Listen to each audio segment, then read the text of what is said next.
आज public administration के इस लेक्चर में मैं हिंदी में आपको बताऊंगी लाइन एंड स्टाफ के बारे में, सूत्र और स्टाफ के विषय में।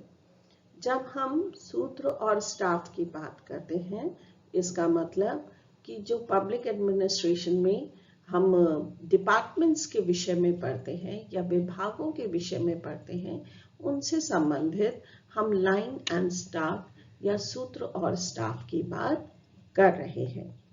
आज मैं हिंदी में आपको लाइन बताने की कोशिश करूंगी, लाइन एंड स्टाफ, सूत्र और स्टाफ, और नेक्स्ट लेक्चर में मैं इसी चीज को इंग्लिश में बताऊंगी कि लाइन एंड स्टाफ या सूत्र और स्टाफ क्या होता है। जब हम इन जनरल या सामान्य रूप से हम लाइन और स्टाफ को समझने का प्रयत्न करते हैं, तो हम कह सकते हैं कि किसी भी देश का सरकारी प्रशासन कई बड़ी बड़ी इकाइयों में विभाजित होता है, जिन्हें विभाग का नाम दिया जाता है। तो जब हम कह रहे हैं विभाग, इसका मतलब है कि डिपार्टमेंट्स होते हैं। हम अपने देश में ही देखते हैं कि बहुत सारे डिपार्टमेंट्स हैं, प्रशासनिक विभाग हैं, जो कि विभिन्न प्रकार का काम करते हैं। इन विभागों को सूत्र विभाग के नाम से भी जाना जाता है, क्योंकि इसका संबंध उस मुख्य उद्देश्य की प्राप्ति से होता है जिसके खातिर ही सरकार संगठित होती है। सरकार का जो संगठन है वो इन बड़े बड़े विभागों से ही होता है, और ये बड़े विभाग ही सरकार के जो व्यापक लक्ष्य हैं उनकी पूर्ति के लिए काम करता है। ये सूत्र विभाग लोगों के लिए सेवा सुनिश्चित करते हैं तथा उनके आचार व्यवहार के मानक निर्धारित करते हैं। प्रतिरक्षा, विदेश, रेलवे मंत्रालय आदि भारत सरकार के महत्वपूर्ण सूत्र विभाग हैं, परंतु मुख्य कार्यपालिका का मुख्य निष्पादक, जिनका की मुख्य संबंध सरकार के उद्देश्यों को पूरा करना होता है, स्वयं ही तमाम कार्यों को संपादित नहीं कर सकते हैं, वरन उन्हें सहायता की आवश्यकता होती ही है। अलग अलग अधिकारी तथा इकाई जो कि मुख्य निष्पादक या मुख्य कार्यपालिका के कार्यों को पूरा करने में उनकी सहायता करते हैं या उन्हें परामर्श देते हैं, स्टाफ अभिकरण या स्टाफ अधिकारी के नाम से जाने जाते हैं। तो जब हम लाइन और स्टाफ की बात कर रहे हैं, इसका तात्पर्य ये हुआ कि लाइन या सूत्र वो विभाग होते हैं जो एक बड़े लक्ष्य की पूर्ति के लिए कई विभाग मिलकर कोई काम करते हैं, और स्टाफ वो एजेंसीज होती हैं या वो अभिकरण होते हैं जो कि इन सूत्र या लाइन डिपार्टमेंट्स को सहायता प्रदान करते हैं, काम करने में मदद करते हैं, निर्णय लेने में मदद करते हैं, काम के संपादन में मदद करते हैं। स्टाफ की अवधारणा सैनिक प्रशासन से ली गई है, और अब तो वह अवधारणा असैनिक प्रशासन में भी काफी महत्वपूर्ण हो गई है। स्टाफ से क्या तात्पर्य है? स्टाफ का मतलब है वह जिस पर निर्भर रहा जा सके अथवा जिसके सहयोग से समस्याओं का निदान संभव हो।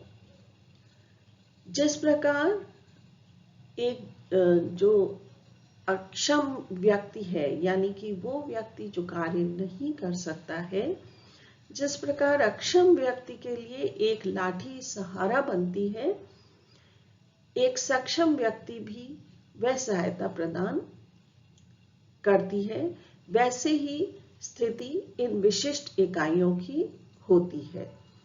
तो जैसा कि हम देखते हैं कि स्टाफ से क्या है तात्पर्य है, स्टाफ से तात्पर्य है कि जो सूत्र हैं, जो विभाग हैं, उनको विभिन्न प्रकार की सहायता प्रदान करना और सूत्र को अपने लक्ष्य तक पहुंचने में मदद प्रदान करना। जब सरकार के कार्य को सूत्र और स्टाफ के बीच विभाजित किया जाता है तो इसका अर्थ होता है कि स्टाफ के व्यक्तियों का मुख्य संबंध योजना बनाने तथा कार्यों को समझने से है। सूत्र कर्मचारी का मुख्य संबंध उन कार्यों को असली आवरण पहनाने से होता है। चूंकि सूत्र कर्मचारी कार्यों को लागू करने से संबंधित रहते हैं, इसलिए वे आदेश देते हैं, परंतु स्टाफ का मुख्य जो संबंध है वो जानकारी लेना, तथ्य से अवगत होना, योजना बनाना तथा सूत्र अधिकारियों को सलाह देने से है। स्पष्ट है कि स्टाफ आदेश जारी नहीं करता है, बल्कि वह नियोजन जैसे कार्यों का संपादन करता है। तो यहाँ हमें एक चीज जो स्पष्ट होती है वो ये है कि जो सूत्र कर्मचारी हैं, जो लाइन कर्मचारी हैं, लाइन अधिकारी हैं, वो समस्त निर्णय लेने और आदेश देने का काम करते हैं और जो स्टाफ कर्मचारी हैं वो उस निर्णय को से अवगत होते हैं, पता करते हैं कि क्या निर्णय लिया गया है और उसके अनुसार वो योजना बनाते हैं, काम करते हैं, सलाह दे सकते हैं अधिकारियों को और काम का निष्पादन करते हैं। इसका मतलब ये हुआ कि जो स्टाफ है वो आदेश जारी नहीं करता है, वो सूत्र ही करता है जो कि आदेश जारी करने का काम होता है। इसके बाद हमें एक चीज और स्पष्ट होनी चाहिए और वह है सूत्र और स्टाफ के बीच में अंतर। यह जानना बहुत आवश्यक है कि what is the distinction between line and staff. हम अब यही जानने का प्रयत्न करेंगे।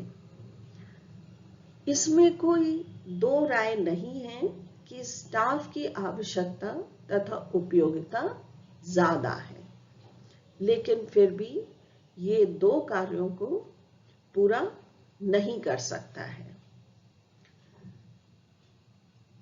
स्टाफ के लिए कहा गया है यह आदेश दे नहीं सकता है, बल्कि आदेश देना प्रशासक या सूत्र विभाग का काम है।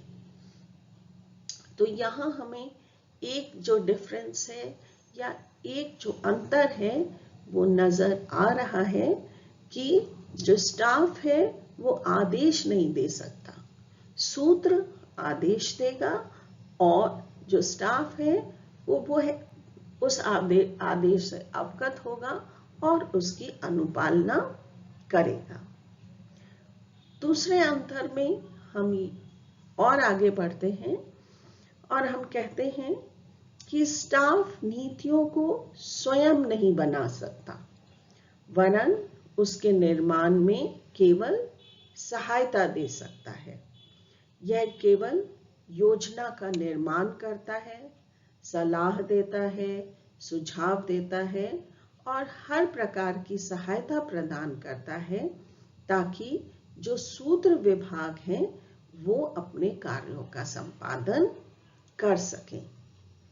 यह विदेशी कार्यालयों और संबंधों को बेहतर बनाने के लिए विदेशों में राजदूतावास, दूतावास, काउंसुलेट्स की स्थापना करता है जो इसके सूत्र कार्य के अंतर्गत आते हैं। तो दूसरे अंतर में हम ये देखते हैं कि किस प्रकार से जो स्टाफ है वह नीतियां नहीं बना सकता है, लेकिन वो नीतियों के निर्माण में सहायता प्रदान कर सकता है। अगर हम विदेश विभाग का एग्जाम्पल देखें तो विदेश विभाग में कई प्रकार के ऐसे स्टाफ होते हैं। फॉर एग्जाम्पल काउंसलेट्स बना दिए जाते हैं, एम्बेसीज बना दी जाती हैं, दूतावास बना दिए जाते हैं, और जो कि विदेश विभाग के समस्त कार्यों के संपादन में मदद प्रदान करते हैं। तो इस प्रकार से हम देखते हैं नीतियों का निर्माण करना स्टाफ का काम नहीं है, ये काम सूत्र का ही होता है। सूत्र और स्टाफ के मध्य इस अंतर को कि एक का काम केवल कार्य करना और दूसरे को सलाह देना, ज्यादा बढ़ चढ़ कर नहीं बोलना चाहिए, क्योंकि सिर्फ प्रशासन का कार्य ही हमेशा स्टाफ या सूत्र के वर्गों में पूर्ण रूप से विभाजित नहीं होता है, वरन सभी संगठन में सूत्र एवं स्टाफ का काम पूरा किया जाता है। किसी भी व्यक्ति को संगठन में हमेशा ऐसी अलग अलग इकाई या स्टाफ नहीं मिलता है जो इन दोनों प्रकार के कार्यों से अलग अलग जुड़े हों। यह धारणा कि स्टाफ विभाग सूत्र विभाग से अलग तथा भिन्न है, अब ये पुराने समय की बात हो गई है। ऐसे कई बार होता है कि स्टाफ इकाई को सूत्र विभाग के भीतर ही स्थापित कर दिया जाता है। सूत्र विभाग में एक स्टाफ अधिकारी की भूमिका केवल सूचनाओं को जमा करना नहीं होता, बल्कि यह सूत्र अधिकारी के फैसलों के तरीकों को भी प्रभावित करने में सक्रिय भूमिका निभा सकता है। अतः सूत्र एवं स्टाफ के बीच विभाजक रेखा आज के युग में बिल्कुल भी संभव नहीं होती है। हम क्योंकि लोक प्रशासन के स्टूडेंट्स हैं या हम लोक प्रशासन का अध्ययन कर रहे हैं, तो आज के युग में हमें ये जानना बहुत ज़्यादा आवश्यक हो जाता है कि किस प्रकार से आज सूत्र और स्टाफ मिलकर काम करते हैं और इनके बीच में हम किसी प्रकार का भेदभाव या डिस्टिंक्शन नहीं कर सकते हैं। जो स्टाफ है वो भी कई बार सूत्र का काम करता है और स्टाफ कई बार सूत्र विभाग के अंतर्गत बहुत ही महत्वपूर्ण भूमिका भी निभाता है। तो इसलिए आज ये डिफरेंस करना थोड़ा मुश्किल हो गया है। जैसा कि मैंने आपको पहले एग्जाम्पल में भी बताया था कि किस प्रकार से विदेश मंत्रालय में अलग अलग स्टाफ है। फॉर एग्जाम्पल एम्बेसीज हैं, काउंसलेट्स हैं, दूतावास है, लेकिन हम ये नहीं कह सकते कि ये केवल आदेश का पालन करना यही काम करते हैं, वरन ये काम भी करते हैं कि जो विदेश मंत्रालय है उसके जो महत्वपूर्ण निर्णय है उनमें अपनी राय देना, योजना बनाना और काफी हद तक आदेश देने का काम भी करते हैं। तो आज के युग में हम सूत्र और स्टाफ को बहुत ज्यादा एक दूसरे से अलग नहीं कर सकते हैं। तो ये हमने कुछ चीजें जानी सूत्र और स्टाफ के विषय में। इसके अतिरिक्त हम कह सकते हैं कि जो सूत्र होता है वो हालांकि महत्वपूर्ण होता है क्योंकि वह निर्णय लेता है, पर स्टाफ एवं सूत्र के मध्य आपसी संबंधों के सवाल पर मत विभाजन की स्थिति पाई जाती है। इस बारे में यह तो सत्य है कि स्टाफ को किसी भी प्रकार का प्रशासनिक अधिकार नहीं मिलता है, बल्कि यह तो केवल प्रशासकों को अपनी राय देता है। इसी विषय में अंतमत यह भी है कि स्टाफ विभिन्न मामलों के संपादन हेतु सलाह देते समय उसकी क्रियाओं के सीमित क्षेत्र का उत्तरदायित्व भी उसके पास होता है। तो इससे एक चीज ये स्पष्ट होती है कि किस प्रकार से जो स्टाफ है वो केवल आदेशों का पालन करता है। किसके आदेशों का पालन करता है? सूत्र के आदेशों का पालन करता है, लेकिन और उसे स्टाफ को प्रशासनिक अधिकार नहीं होते हैं। लेकिन जैसा कि मैंने आपको पहले भी बताया कि आज के युग में जब काफी हद तक बदलाव आ चुका है, तो हम ये कह सकते हैं कि लाइन और स्टाफ, सूत्र और स्टाफ अब मिलकर काम करते हैं और एक दूसरे की मदद से ही आगे बढ़ पाते हैं या लक्ष्य की पूर्ति कर पाते हैं।